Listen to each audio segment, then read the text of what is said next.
nosotros somos del departamento de Risaralda y quiero anunciarles que existen tres líneas. La primera es Salud Integral, que la compone el caballero que tenemos presente, que es Axel Herrera, Ana Milena y Jacqueline y Juliana, que por desgracia Juliana no puede estar con nosotros.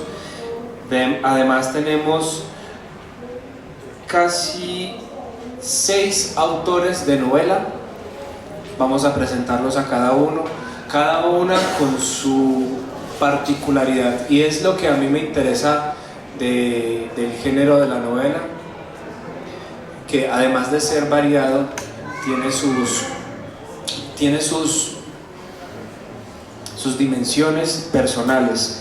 Además también existe periodismo e historia. Tenemos 3 exponentes y 2 poetas. Así que quiero que antes de empezar le demos un aplauso a ellos, se lo merecen por participar. Y bueno, me alegra muchísimo presentar a Axel Herrera. Axel Herrera tiene un libro magnífico, hermoso, que se llama El cáncer es una decisión de la mente, y él nos va a explicar en contados segundos lo que significa, y vamos a tener también una conversación con Ana. Ana escribió un libro muy interesante que es una guía de autoconocimiento que se llama La menstruación es un superpoder, y están emparentados en el concepto de salud integral. Así que Axel, comienza por favor y danos por favor, dinos ¿quién eres? Primero dinos por favor. Dinos por favor, ¿qué te ocupas? ¿Cuál es tu profesión? Buenas noches todos, bienvenidos, gracias por venir, por asistir, por estar presentes, por por acatar el llamado. Un orgullo pues estar acá invitado en esta feria del libro. Realmente es un sueño hecho realidad, porque desde el año pasado quería yo estar aquí y me tocó que en esta época estaba lanzando mi libro en otro lugar, y bueno, pero la oportunidad es hoy, es ahora. Bueno, yo me dedico a la ciencia, me dedico a enseñar a las personas a encontrarse a sí mismos, a reconocerse a sí mismos. Soy coach integral. Me dedico, hola, bienvenida. Me dedico a instruir a las personas cómo autosanarse, cómo curarse a través de ese poder maravilloso que se condensa en nuestro poder interior y que tampoco sabemos utilizar, porque realmente muy poco nos han enseñado a utilizarlo. ¿Qué he estudiado? Bueno, muchas cosas para poder decir. Muchas veces incluso la gente reclama títulos y certificados y estudios para uno poder sustentar lo que está enseñando. No es que me agrade mucho hablar de esto, porque no me gusta ostentar títulos, pero me he dedicado a viajar por el mundo. Soy nutricionista ortomolecular. Estudié esto en México, que es como el pilar de la nutrición ortomolecular en el mundo. Estuve en Estocolmo, en el Instituto Karolinska, e hice una maestría en neurociencias, y hice mi maestría en biología celular en Stanford. Esto pues para poder entender cómo poderle enseñar ahora a las personas lo que escribo en este libro y lo que se viene en los siguientes a través de una historia personal. Siempre dentro de nuestras presentaciones en el stand hacemos la misma pregunta. Ya más o menos todos sabemos de qué significa tu título del cáncer es una decisión de la mente, pero háblanos a grandes rasgos de qué trata y cuál es el propósito de tu obra. Bueno, el propósito de mi obra es enseñarle a las personas que nosotros tenemos realmente un poder condensado en nuestro interior, que ese poder se nos ha arrebatado a través de la historia por toda esa cantidad de información que se nos ha inyectado, porque hemos venido siendo manipulados por un sistema que nos ha educado de cierta manera y nos ha hecho creer en que nuestro gran potencial depende de otros. Esta obra es inspirada en las 4 mujeres de mi familia que tuvieron cáncer: mi madre en el 2005, mi abuela a finalizar del 2005 y 2 tías empezando el 2006 y a mitad del 2006. En el transcurso de un año, 4 mujeres de la misma familia presentaron pues esto a lo que nos enseñaron llamar enfermedad, que realmente lo que yo cuento en el libro y básicamente mi propósito es romper paradigmas, es mostrarle a la humanidad de que el cáncer primordialmente no es una enfermedad. Segundo, que nosotros no heredamos cosas, nos han dicho que heredamos las enfermedades, y yo lo que cuento en este libro es cómo nosotros podemos volver a esa gran fuerza interior que se nos ha arrebatado, y finalmente que nosotros tenemos la capacidad como seres humanos de llevar, de ser, de tener y de hacer lo que nosotros realmente deseamos en la vida, que tenemos un gran potencial en nuestro interior. Es que siempre me deja un poco perplejo saber toda la investigación que tuviste que haber hecho para llegar a estas conclusiones. Siempre es complejo analizar ciertas investigaciones de orden científico y llevarlas a un idioma que sea entendible para todas las personas. Yo reconozco que tu libro es bien importante porque siempre se generaliza con el concepto del cáncer con la muerte. Entonces es interesante hacer esa clase de estudio y decir, no, es que el cáncer no es nada relacionado con la muerte y hasta quizá no sea una enfermedad.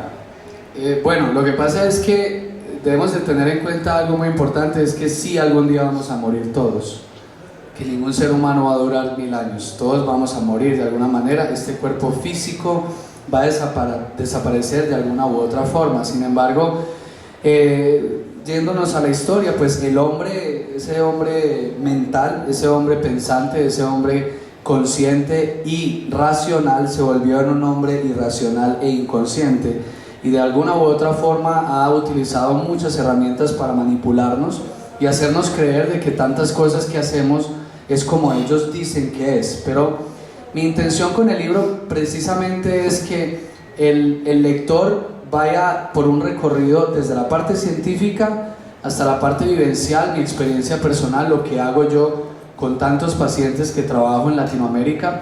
Son más de 168 testimonios que tengo de personas que he tratado con una metodología que yo he desarrollado a nivel científico para enseñar a las personas a encontrar su poder interior y que se autocuren, que nosotros no necesariamente tenemos que morirnos porque nos dijeron que tenemos cáncer. Y esas son de las cosas que hablo más que nada en este libro y que puedo enseñar y que puedo mostrar, evidenciar, porque yo me enfrento constantemente con profesionales de la salud, de la ciencia convencional alopática, y que siempre, todo el tiempo están buscando la caída, ¿sí? Entonces todo aquel que habla de algo diferente, todo aquel que muestra un hallazgo diferente, pues se le llaman loco. A mí que me sigan llamando loco, pero yo sigo ayudando a personas a autosanarse. Hola, muy buenas noches a todos, gracias por estar aquí, para mí es un placer tenerlos y estar con ustedes. Efectivamente, yo estoy aquí con mi obra, La menstruación es un superpoder, un libro que invita a las mujeres a acercarse a su cuerpo y empezar a sensibilizar un proceso biológico que ha sido desvirtuado a lo largo de los años. Yo soy periodista pereirana y el tema me empezó a llamar mucho la atención hace 7 años, luego de especializarme en la Universidad de Buenos Aires. Me di cuenta que a las mujeres nos falta bastante conocimiento de nuestros cuerpos y en la medida en que tenemos ese conocimiento, lo volvemos propio, generalmente podemos tener mejores prácticas para nuestro cuerpo. Por eso hace parte de un tema de salud integral, ya que el autoconocimiento no es solamente la mejor herramienta para identificar las falencias y los problemas que vamos presentando, sino también la medida precisa para poder acudir y solucionarlos. Para tu información, me educaste porque cuando yo llegué acá a la feria no sabía nada del tema. Es verdad. De hecho, varias personas se acercaron a preguntar por el libro y yo dije, encantado, ¿cuáles eran los ciclos menstruales? Es muy curioso porque desde que yo llegué, pues muchos hombres se han sentido atraídos por el tema, y bueno, aparte de que a las mujeres les genera bastante, algunas incomodidad, otras asombro, pero a los hombres les genera mucha inquietud porque ellos son los más interesados en saber, casualmente. Y es muy bonito porque Juan Carlos y yo tuvimos bastantes conversaciones en las que le pude explicar cómo una mujer puede descubrir su gran poder a través del autoconocimiento, cómo puede mitigar las molestias porque tenemos prácticas inadecuadas que no solamente incluso la industria farmacéutica siempre nos invita a realizar, sino que son prácticas que realmente requieren de atención. En la medida en que yo tenga un proceso biológico, en este caso menstruar, con dolor, es porque mi cuerpo me está alertando algo, y eso socialmente no lo tenemos en nuestro inconsciente. Realmente siempre acudimos a otro tipo de enfermedades o nos alertamos ante otras cosas, pero es importante que no solamente las mujeres empiecen a educarse desde muy jóvenes, que tengan el conocimiento previo. ¿Por qué? Porque las vamos a empoderar, les vamos a dar la información base y necesaria para su vida, sino que adicional a eso estamos brindándole las herramientas necesarias para que ellas tengan la real administración de su organismo. ¿Por qué esto? Pues porque vivimos casos de violencia de género por cantidades alarmantes, porque tenemos niñas que viven su día a día rechazando un proceso que no debe ser rechazado. ¿Por qué? Pues porque todos estamos aquí gracias al proceso biológico. Entonces, en la medida en que las mujeres empiezan a querer, empiezan a conocer y a apropiarse de esta información, la concepción tanto de su cuerpo y su administración adecuada cambia. De alguna forma es dignificar el cuerpo de la mujer a través de su conocimiento. ¿Sabes? Algo que me gusta de lo que ha pasado con tu obra en la Feria del Libro es que muchas mujeres se han acercado atentas, siempre con curiosidad para aprender, no solamente las guías de cómo modificar su conocimiento al respecto o por ejemplo las normas de salud generales que se deben de tener a la hora de conocer el cuerpo de la mujer, sino que da la sensación de que las mujeres cada vez que se ocupan de conocer su cuerpo, más se empoderan. Y me da la sensación de que somos ignorantes, por decirlo de alguna manera, de estos temas porque tampoco nos ha interesado saberlo, porque quizás se le ha arrebatado también esa noción de querer que la mujer también sea libre. Una de las cosas que yo siempre digo y que he podido estudiar en mi carrera de literatura increíblemente, que tiene que ver con el tema tuyo, es que el empoderamiento femenino siempre parte del conocimiento del cuerpo. Si las mujeres no conocen el cuerpo y no conocen, por ejemplo, la eroticidad de su cuerpo, tampoco pueden expresar todo el potencial y toda su propia identidad. Así que a partir de esto, creo que el hecho de conocer los ciclos menstruales, el hecho de conocer cómo funciona tu cuerpo, da el poder prácticamente a las mujeres. Así que eso es lo que defiendo de tu libro y me encanta. Creo que nos vamos a contactar en Pereira porque sí se lo voy a comprar y voy a comenzar a regalárselo a mis amigas y quizá a mi pareja, porque me parece que es importante. Y quiero que nos des una conclusión, por favor, danos una conclusión al respecto y háblanos finalmente de tu comunidad, porque ella es periodista y ha hecho una gran comunidad virtual y creo que es necesario también que aprendamos un poquitico sobre esta comunidad.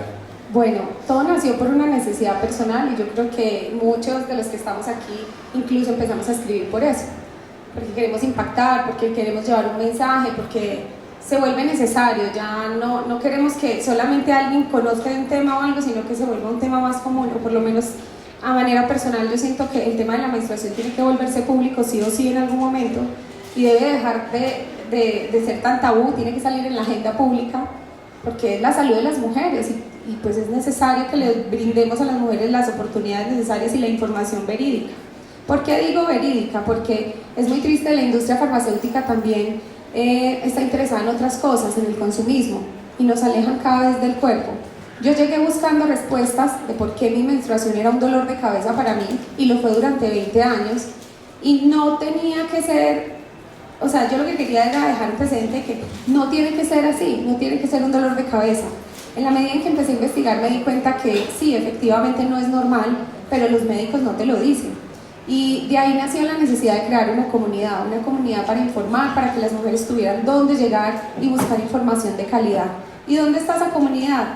En una página que se llama www.lacopitamenstrual.com, donde las mujeres no solamente adquieren información valiosa sobre su ciclo, sobre productos alternativos, sino también prácticas adecuadas desde lo natural para su organismo. Así que la invitación es para que no solamente se cuestionen más sobre este tipo de productos y también este tipo de literatura, sino que también se acerquen y realmente le den la validez que se merece. Yo te quiero agradecer, primero por tu trabajo y dos por tu participación acá en la Feria del Libro. Muy buenas noches para todos, todos cordialmente bienvenidos. Desde acá un infinito abrazo para todos y cada uno de ustedes. Mi nombre es Jacqueline Cano, vengo del departamento de Risaralda, con un gran equipo de trabajo como lo son nuestros compañeros. Muy contenta y agradecida con nuestro poder superior porque hace posible que nosotros cada año podamos participar de un evento tan importante como lo es la FILBO. Entonces, 20.000 besos y abrazos para ustedes. Esta noche quiero venir a hablarles de lo que ustedes quieran escuchar. Cuéntame, Juan Carlos. Pero la primera cosa que yo quiero que tú me digas es, según lo que hemos hablado y lo que hemos expuesto en el stand de Risaralda, hay dos proyectos que tú tienes. Sí. Tienes un proyecto ya editado que hemos estado distribuyendo en el stand y tienes un proyecto futuro. Cuéntanos por favor ese primer proyecto que ya está publicado y lo que se adviene. Perfecto, Juan Carlos, bien. En este caso vengo a presentar este año La magia del momento, que es una obra de 46 páginas. Yo lo llamo Mi pequeño gigante porque es una obra que en los días que nos parecen grises fueron los momentos entre más luz sale de mi corazón. Fueron días en los que en cambio de quedarme quejándome por las adversidades, me aislé una semana a contactarme con la naturaleza y a entregar todo eso que llevo en mi interior para compartirlo luego a través de la escritura con la humanidad. Y tu segundo proyecto, lo hemos estado revisando. ¿De qué trata, por favor? Bien, Juan Carlos, Revelaciones Trascendentales es mi cuarta obra. Pues no he hablado mucho de la primera porque ya la publiqué hace 7 años. Se llama La bendita locura del ser. Es una obra. La bendita locura del ser. Es una obra que lleva ese título porque cuando empecé a escribir renuncié a mi vida normal. De hecho, pues me me aventuré a la escritura y en el pasar de ese tiempo me dediqué solo a eso. Entonces ahí fue donde di a luz a través de nuestro poder superior a esta obra, y todas las personas decían, bueno, Yaque, pero ¿tú de qué vives? Yo pues me alimento de la palabra y de la alegría. ¿Cómo así, Yaque? Yo sí, estoy escribiendo un libro. Pero tú estás loca, ¿cómo vas a escribir un libro? Ni trabajas, ni haces nada, ¿con qué lo vas a publicar? Y yo siempre lo he dicho, tu mente es ilimitada y lo que tú quieras en la vida lo puedes lograr. Tú mismo decides hasta dónde llegas con tus capacidades y la fuerza que le pones a tus proyectos. Yo no tenía cómo y nunca pregunté cómo, pero siempre tuve la confianza de que lo iba a lograr. Muy interesante. ¿Tú qué conclusión le darías a tu público en este momento? ¿Qué conclusión le darías en relación con la obra que has hecho y que quieres hacer? Bueno, la conclusión que yo le daría a todos nuestros participantes de esta actividad es que sea cual sea el sueño que tengan en sus corazones, sea cual sea el propósito, nunca lo suelten, nunca renuncien. Nunca escuchen aquellas palabras de personas que quieren obstaculizar tus sueños, tus metas. Les pido que lo abracen, que lo sientan, que lo amen. Así llegue cuando tenga que llegar. Pero yo les garantizo por experiencia que en la vida todo se puede lograr. Hace 7 años, cuando yo renuncié a todo, absolutamente a todo, hice una pausa con la relación con mi hijo, porque lo dejé con su padre, un hombre maravilloso que lo cuidó para que yo pudiera dedicarme al tema de la escritura. Nunca le pregunté al universo cómo, siempre le di gracias porque tuve la confianza que lo iba a lograr. Entonces, bueno, mi invitación para todos es que sigan adelante, que confíen en sus sueños. Este día es un sueño cumplido, participar de esta actividad tan hermosa es un sueño cumplido. que hace 7 años, como les digo, desde hace 7 años lo venía agradeciendo, como lo hago a diario con todas las situaciones de mi vida. Yo siempre agradezco y tengo la tendencia a hacerlo porque es más hermoso agradecer, es muy hermoso, ahí te conectas con el universo y todo lo puedes crear. Bueno, quiero agradecerle a los tres por estar acá en esta plataforma. Gracias, Ana, en esta plataforma. Por favor, démosle un aplauso.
Ya el tema al que vamos a pasar es un tema bien interesante.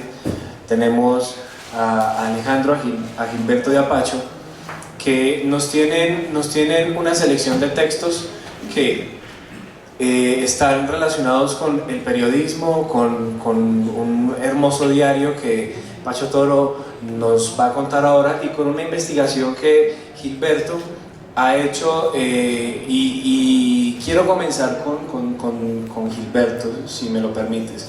¿Por qué? Porque el trabajo que él ha hecho, quiero dar un reconocimiento, porque es una tarea increíblemente difícil, investigar cada uno de los periódicos, hacer una recopilación de todos los diarios de una provincia para poder salvar la historia de ese acervo de la memoria y el olvido que existe. Así que, Gilberto López, quiero que nos hables de tu obra, por favor. Háblanos, y también háblanos del trabajo que se ha venido dando con tu obra. Se llama Marsella, Periodismo e Historia, y hay algo muy interesante. Estuvimos hablando de eso en pocos minutos antes de entrar, pero quiero que tú se lo cuentes a ellos, por favor. A ver, mi nombre es Gilberto López Ángel, soy de Marsella, nacido, criado, bendecido y a veces maldecido en este municipio. Mi trabajo, mi parte laboral me permitió escudriñar la memoria, las colecciones de muchas cosas, al punto de crear 5 o 6 museos en la Casa de la Cultura. Soy cofundador de esta institución en el año 1972. Dentro de las varias colecciones que logramos reunir estuvo el periodismo marsellés. Me llamó mucho la atención de esta historia porque en alguna parte de la monografía publicada por Sergio Mozurraga en el año 1954 leíamos una serie de periódicos que se habían editado a partir de 1910. Empezamos a investigar porque era muy interesante, como si que un pueblo colgado en la colina, allá olvidado por la capital, y a despensas de lo que haga el civismo y la creatividad de unos pueblerinos o unos aldeanos, tenga una historia que remonte más de 100 años y más de 50 periódicos. Entonces me picó la curiosidad y empecé con una tía abuela a que me ayudara a recoger periódicos. Y la tía abuela de Elia Álvarez Robledo me regaló un periódico, se llamaba El Hogar, el cual consideramos durante muchos años que fue el primer periódico de Marsella en 1910. Y había un puntico por ahí en la historia de don Sergio Mozurraga que se decía que el primer periódico había sido un periódico manuscrito. Carajo, ¿a quién se le ocurre que un periódico manuscrito en un pueblo? Empecé a investigar y pensé incluirlo en la obra, pero no tenía una evidencia histórica ni bibliográfica que me permitiera sustentar de que había un periódico en manuscrito. Pues por suerte se encontró un facímil, 4 facímiles, no del mismo periódico La Empresa, pero sí de la segunda época del periódico La Empresa, ya cuando fue impreso. En ese periódico impreso que encontramos en la Biblioteca Nacional, acá en Bogotá, se hace referencia de un periódico manuscrito. Entonces nos reafirmó la existencia de que sí había existido entre 1905 y 1906 el periódico manuscrito, en la cual un señor, un visionario que necesitaba viajar a Popayán para que le dieran el título a Marsella de municipio y dejara de ser corregimiento de Pereira. Entonces encontró un camino más expedito, más fácil, que era llegar a Sopinga, que era la Virginia. En Sopinga cogían los barcos a vapor hasta Cali, y de Cali a Buenaventura para buscar el comercio del café, y además él puede acercar un poco a Popayán. El camino se logra, pero para lograrlo el hombre hizo durante 3 años 17 periódicos mensuales. Era una invitación a los propietarios de los predios por donde iba a pasar un camino que los llevara a Sopinga, y les mandaban el periódico a convencerlos de la importancia de buscar el Pacífico y la importancia de llegar rápidamente a Popayán. Lo logró. Bueno, es la parte más interesante de la parte de la historia. Ya luego entonces ya eso nos permite entender de que fue el primer periódico de Marsella entre 1905 y 1910. Empezamos y ya nos encontramos con 56 periódicos, de los cuales yo tengo acceso a cerca de 1500 ediciones. De ahí sale esta investigación. Estoy proyectando para 3 o 4 años la segunda, pero con temáticas más transversales, como hablar de los pobladores del municipio, porque habían unas columnas que decían, las columnas sociales. De Popayán llegó Pedrito Pérez, acompañado de sus hijos, salieron para Buenaventura, Entonces, reuniendo esa información, podemos crear quiénes fueron los pobladores iniciales de Marsella desde 1910. Hay una parte de periodismo religioso.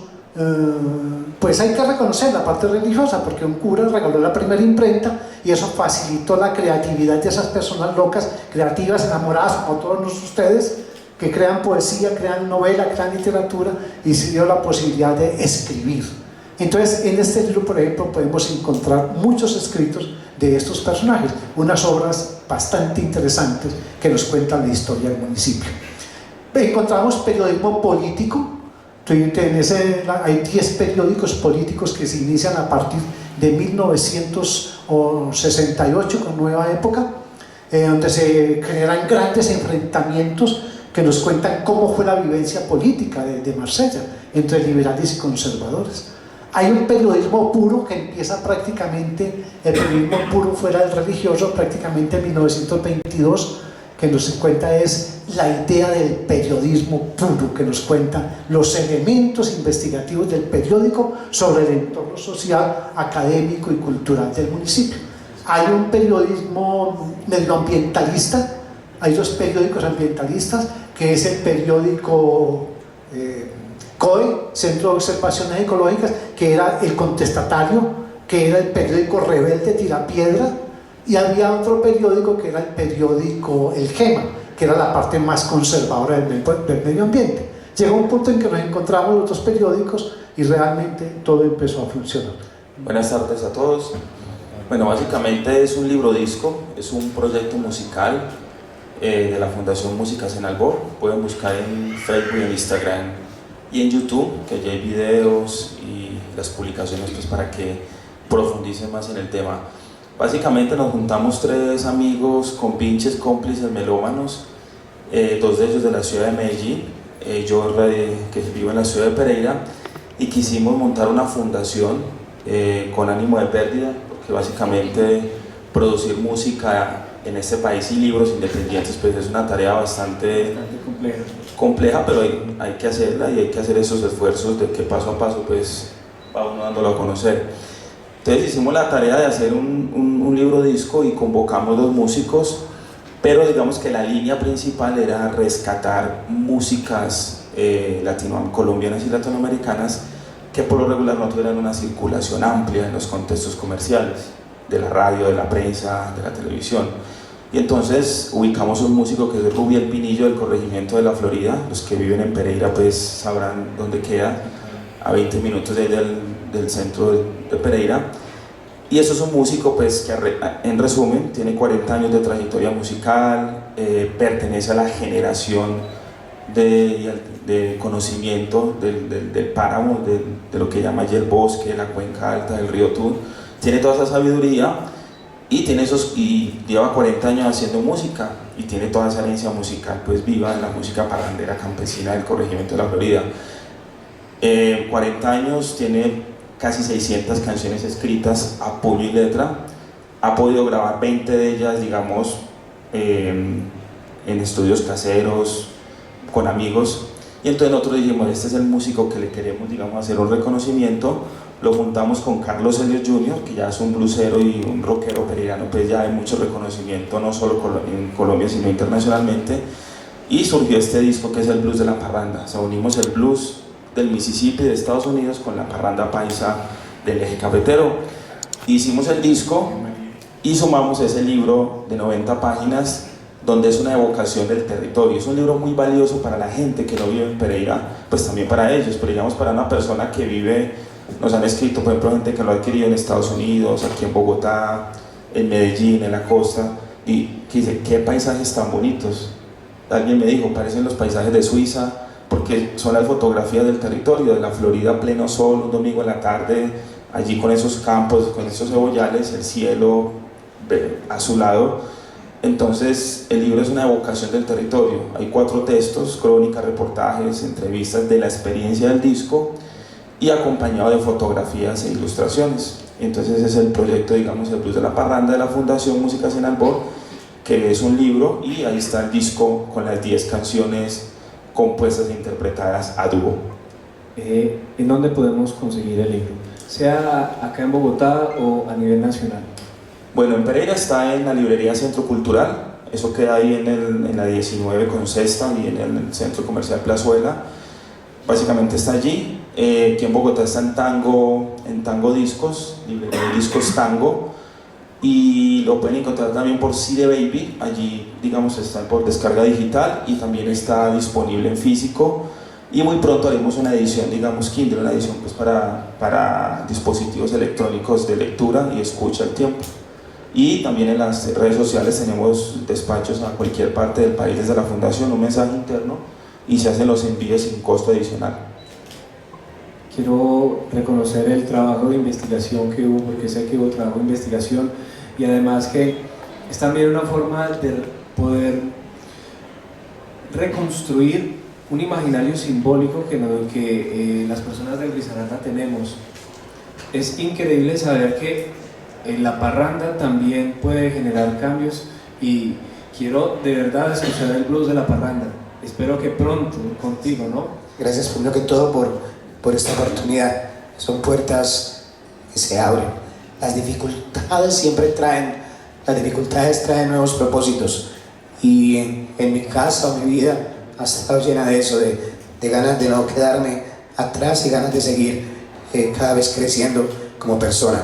Una casa de gigantes es simplemente un reflejo de las cosas que han pasado en la vida de nosotros. Yo soy un papá de 5 hijos, tengo una esposa preciosa y también tenemos una historia grandísima que contar. Una de mis hijas fue diagnosticada con cáncer, tenía 3 años y quisimos que la música, que los sueños fueran de pronto la mejor medicina. Aceptamos medicina tradicional, que era lo primero a lo que nos enviaban. Cuando nos dicen tu hija posiblemente tiene cáncer, entonces inmediatamente nos mandan para urgencias para que empiece un tratamiento que ya está diseñado para todos. Pero ese silencio en ese trayecto hacia la clínica nos pone a pensar en una cantidad de cosas. Lo primero que yo pensaba era que tenía que pedirle excusas a mi mamá. Yo decía, mi mamá me va a molestar porque dejé que mi hija se enfermara. Entonces después me doy cuenta de por qué uno quiere pedir perdón, porque mi hija también en cierto momento despertó a las 3 de la mañana y me dice, papá, yo quiero que me perdones. Y yo le digo, pero ¿de qué tienes que pedir perdón si tú tienes 3 años y no has hecho nada? Ella me dice, es que estuve en la casa de papá Dios y él me dice que regresara y te pidiera perdón. Hay muchas cosas que uno no se explica. Entonces los doctores dicen que genéticamente ella venía ya con un errorcito para desarrollar cáncer. Pero mi hija me dice que Dios le dijo que bajara y me dijera que la perdonara. Yo lo único que quería en ese momento era hacer las cosas correctas para ayudar a mi hija a que todo estuviera bien. El tiempo que se tenga que quedar, que sea una experiencia maravillosa. Pero no solamente se trata de cáncer, se trata de qué hay que hacer en casa para mantenernos vivos, para mantenernos felices y para soportar los obstáculos de estos tropiezos que nunca nadie quiso en casa. Yo encontré acá un pedazo de historia bellísimo que ocurrió en cierto momento cuando apenas estábamos empezando con las quimioterapias de mi hija, y era tener que dejar a mis otros hijos en casa. El cumpleaños de mi hijo, que estaba detrásito en edad de mi hija, para mí era muy difícil estar en la clínica y también saber que mi niño está en Pereira solito, que no está con nosotros y que tiene que vivir un cumpleaños sin papá y sin mamá. Yo quiero leerles cómo es que la realidad se convierte en poesía, cómo es que las cosas se pueden sobrellevar hablándolas desde el corazón. Dice así, y me disculpa mi voz que hemos hablado mucho estos días. Dice, la enseñanza es silenciosa y nosotros le hacemos ruido. Déjame verlo una vez más, esposa mía. A Alana le emociona sentirlo cerca. Se ven tan hermosos allá. Hoy de nuevo he valorado el significado de la familia. Quédate con él, esposa de mi vida, y cuéntale historias con finales felices. Improvisa un poco de tu propia vida. Programa en ella un libreto bondadoso lleno de tus ganas de salir adelante y superando la desconfianza y cambiando lo que crees que es tuyo por la idea de que sea nuestro. Duerme, Emiliano. Hoy te vi a través de la ventana, no entendiste el porqué que ahora es común, sonreíste por el instinto que te abraza y sobreviviste un día más a tu destino. Feliz cumpleaños, mi pequeño amor. Esta noche llegarás como viajero del tiempo a nuestros sueños porque extrañas a tu modo estar presente. Yo estaré despierto para contemplar tu llegada y Alana dormirá para poder jugar contigo con la magia de las posibilidades. No te quedes mucho rato, hijo mío, porque el cuarto es frío y afuera la niebla es pesada. háblale a mamá antes de salir y tráeme un poco de su amor, porque hoy más que nunca se me ha hecho imposible soportar la soledad. Démosle un aplauso, por favor. Es muy sentido. Tenemos un minuto para que nos expliques cuáles son tus proyectos a futuro. Mis proyectos van de la mano con mis ganas de tener a mi familia intacta. Tengo la gran fortuna de decir que Alana es sobreviviente de cáncer. Alana ya tiene 8 años, hace 2 años vivimos y los disfrutamos a todos completamente. Yo quiero escribir historias. Yo quiero escribirlas desde el fondo del corazón, no solamente mis historias, las historias de los demás. Hay muchísima gente que tiene mucho por contar, pero no saben decir o escribir las cosas. Para eso estamos nosotros, para ir, darle una mano a las familias y decir: esta historia vale la pena contarla, esta historia vale la pena llevarla a un periódico, hoy en día un periódico virtual, a la televisión, cualquier cosa que necesitemos hacer. Tenemos que ir allá los que de pronto tenemos la capacidad de contarlo a nuestra manera.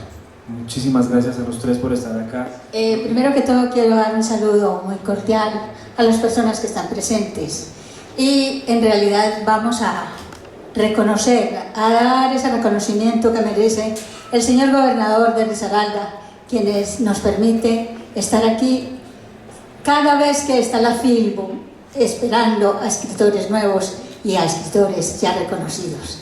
Es una oportunidad que se nos brinda y hay que reconocer esa maravilla que hace él por su gente, por mostrar su cultura, por mostrar las letras de Risaralda. Ahora, dando respuesta a Juan Carlos, quiero hablarles de que hace rato que trasego en las letras tratando de escribir lo mejor posible, y es así como he publicado 4 libros completos de diferentes géneros. Tengo una novela breve, tengo crónica, soliloquio, ficción, cuentos para niños, fábulas, y ahorita esta es mi primera obra, que es en realidad una deuda que tenía con las personas que han gustado de mis letras, porque yo no llamo poesía lo que hago, simplemente son palabras cotidianas, es el sentimiento hecho palabra escrita para ustedes, los señores lectores, y que a veces comparto en algún recital, en algún momento de real sentimiento y donde la poesía se hace presente y me invitan a compartirla. Bueno, ¿qué te parece si nos lees uno de tus poemas? Porque, Claro, y bueno, y explícanos por qué el nombre en la penumbra.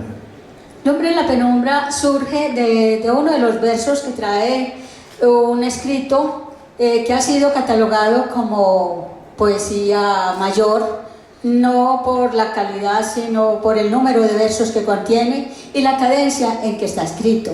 Y de ahí uno de sus versos es el que le da el nombre al libro.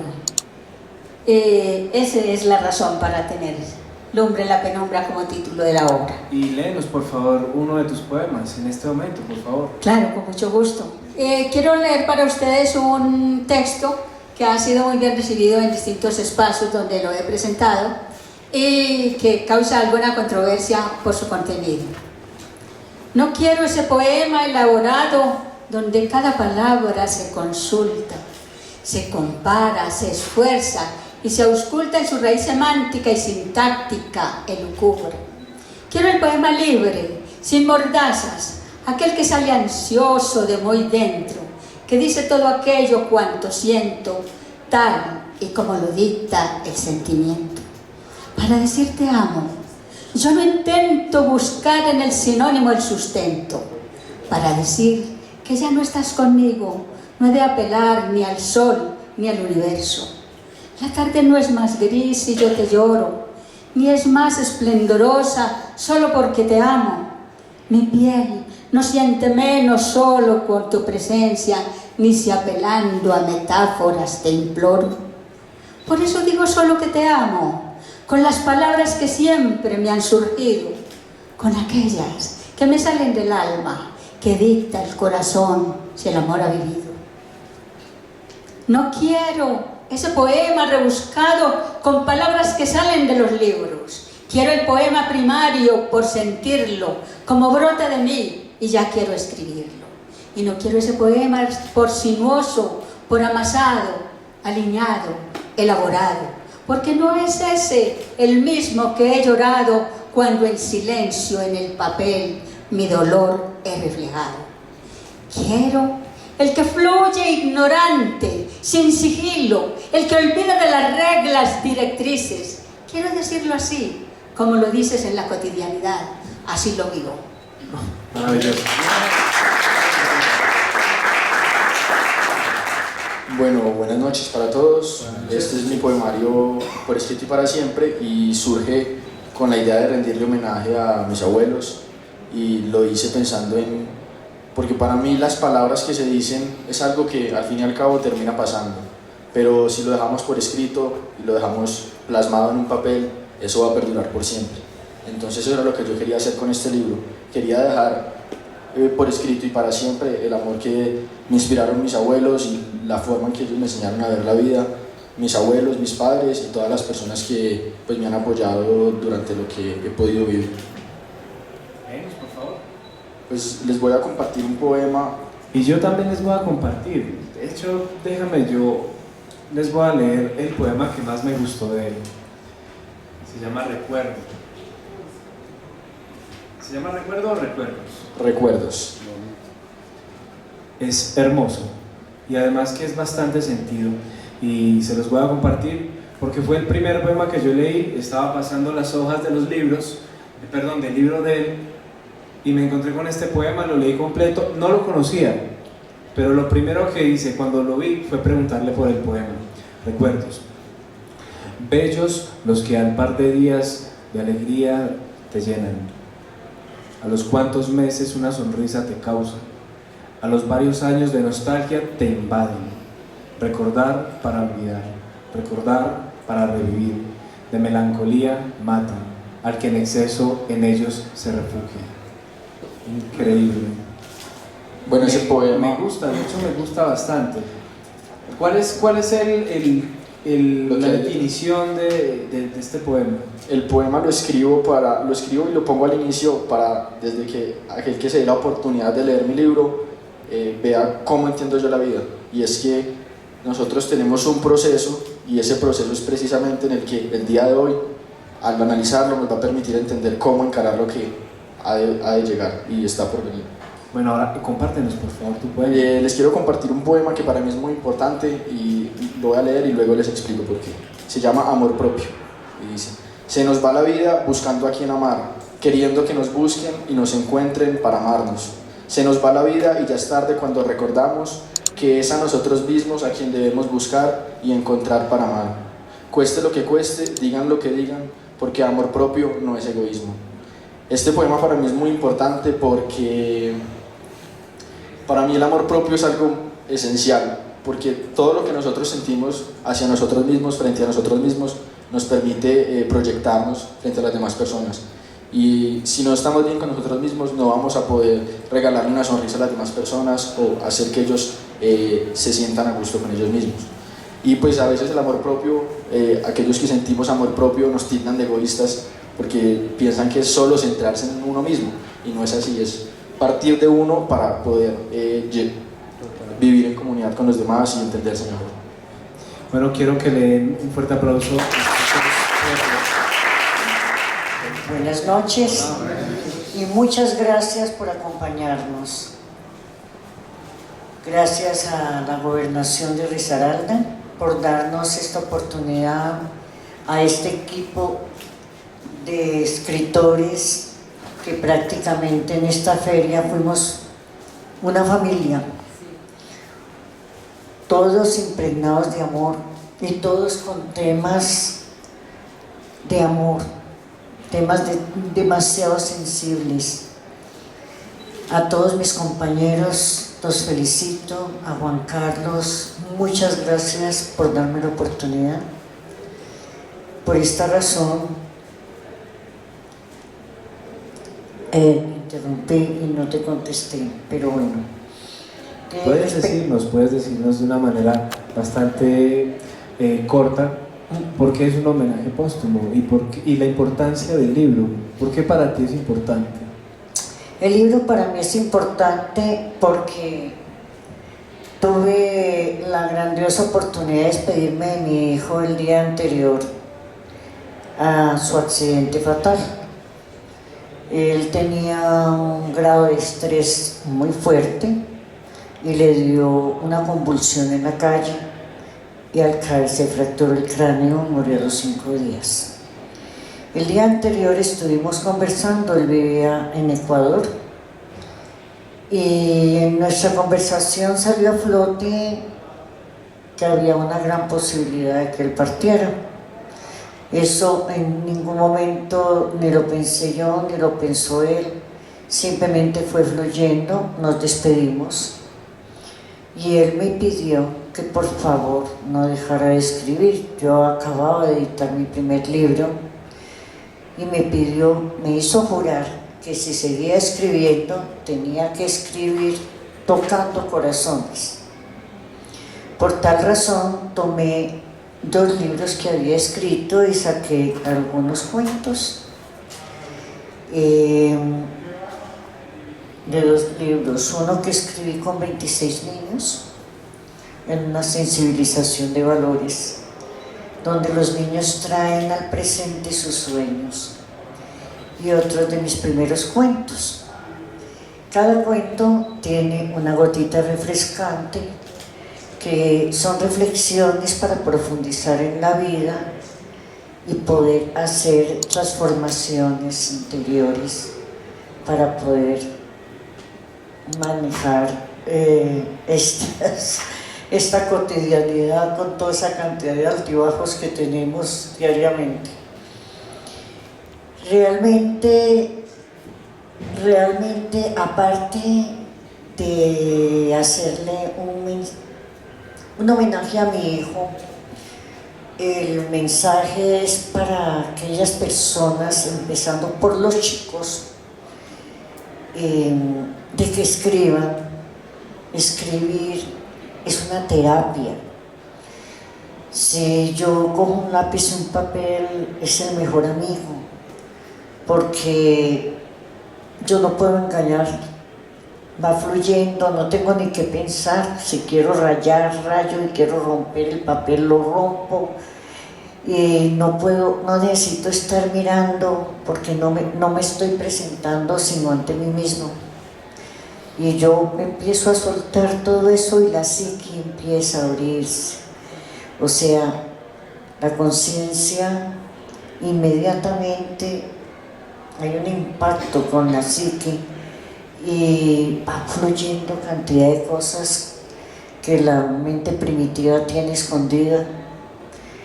Yo les recomiendo a las personas que manejan eso como terapia que no lean inmediatamente, porque cuando uno escribe bajo una emoción y va uno a leer, ya no entiende. Entonces, para uno captar muchas cosas, ¿no? Escriba, guarde, y cuando ya haya pasado el tiempo lee uno y encuentra cosas maravillosas. Con mi primer libro, o mis primeros 50 cuentos, fluyeron una cantidad de traumas y de cosas que tenía guardadas, y todo salió a manera de fantasía. Bueno, entro en materia.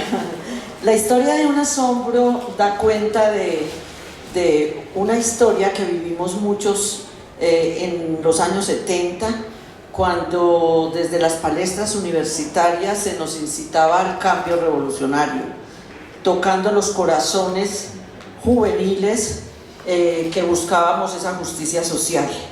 La historia de Un asombro narra todo este periplo revolucionario desde la provincia, desde las osadías exageradas que cometimos, desde los aciertos, y con una motivación muy grande que era la búsqueda de la justicia, que inexorablemente termina en el hallazgo del amor.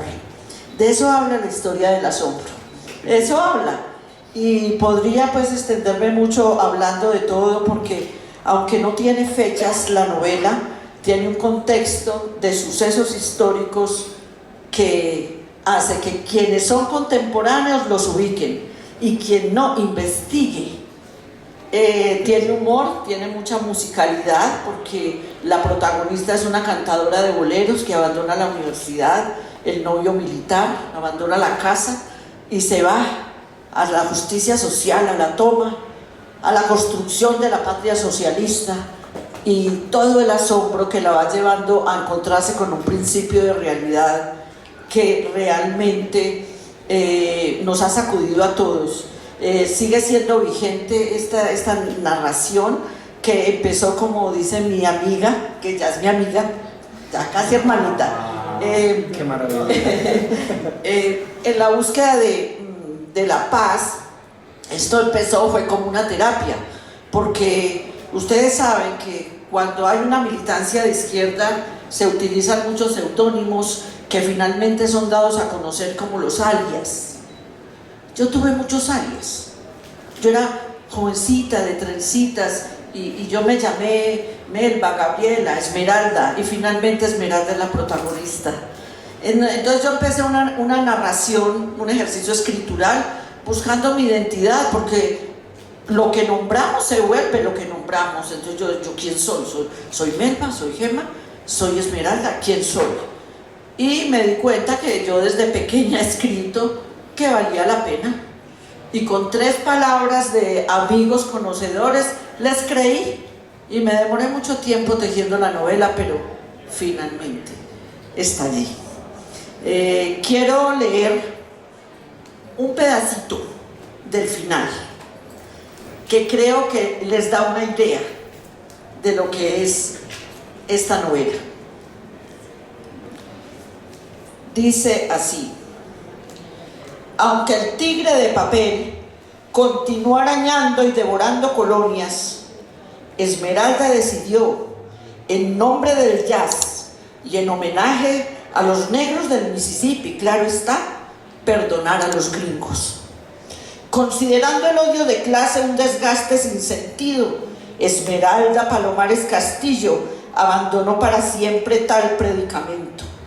En adelante defendió el amor a ultranza y la alegría como cosa seria, festejando cada día, derrotando el miedo, acunando esperanzas y creyendo que el mundo cambia con el poder de la palabra.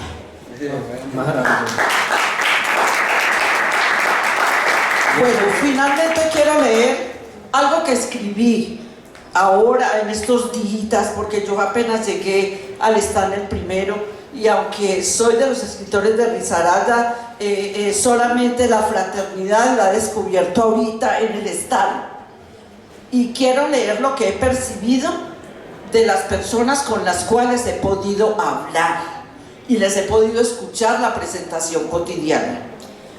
Dice así: el ejercicio escritural es un tejido que brota del alma, un constructo, un grito o un susurro motivado por la gran necesidad humana de comunicar. En el stand del departamento de Risaralda, cada obra ofrecida al público da cuenta de una historia de vida que vale la pena ser conocida. La fantasía del corazón de Isa Osaja, homenaje póstumo a su hijo, es un escrito reivindicador, trascendental. La poética de María Ligia Acevedo, su narrativa en sombras paralelas con la piel del alma, es congruente con su labor de servicio a mujeres cabeza de hogar. Jacqueline Cano, con la magia del momento, revelaciones trascendentales, muestra su lucha personal de mujer valiente, profundamente sensible y creativa. La historia de un asombro de María Gema Salazar, un relato sobre la búsqueda de la justicia en un escenario histórico real. Ana Milena Duque, con su obra La menstruación es un superpoder, entrega una herramienta vital descubierta a partir de su propia necesidad.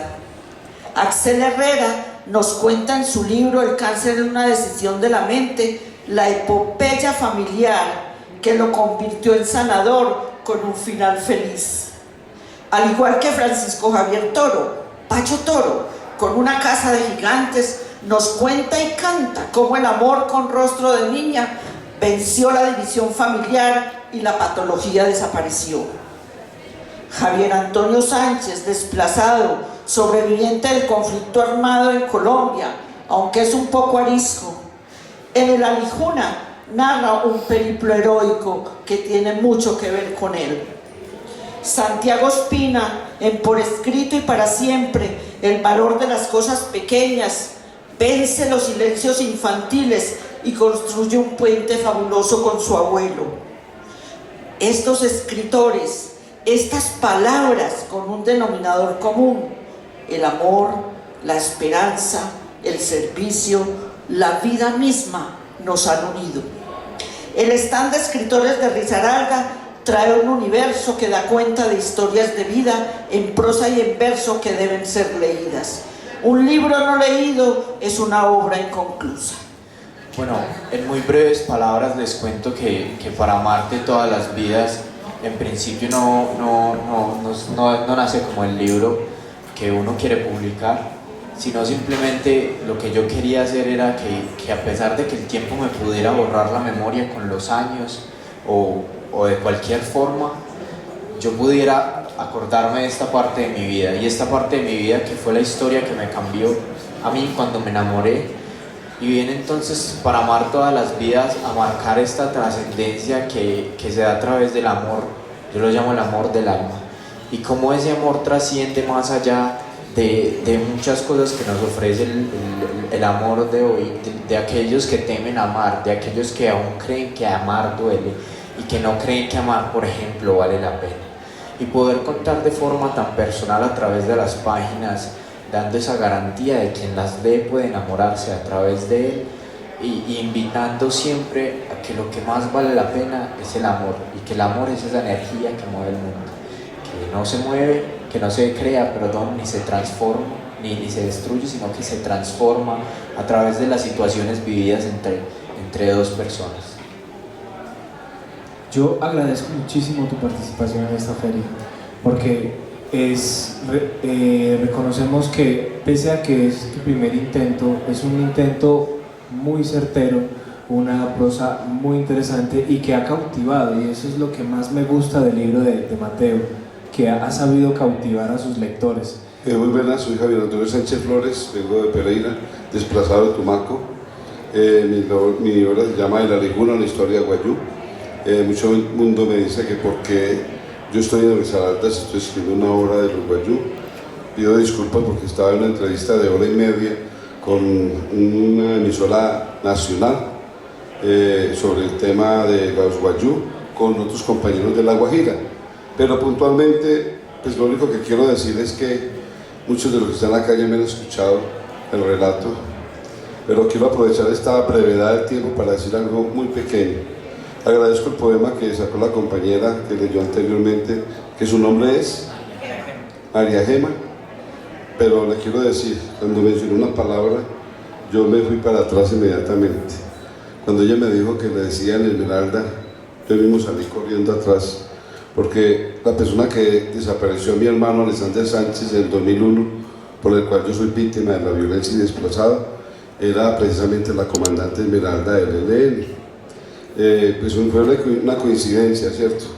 Mi esposa fue secuestrada, yo tenía mucha plata, yo no comencé a ser próspero en Tumaco, mucha plata tenía, por eso soy vendedor, y como vendedor vendo mis libros, y soy escritor y soy vendedor a la vez, y por eso me disculpan que vendo mis libros como si fuera un culebrero, pero pues eso es lo único que quiero decir, que me siento muy contento, y sí reconozco que soy muy arisco, como digo en el poema, y tengo un problema casi psiquiátrico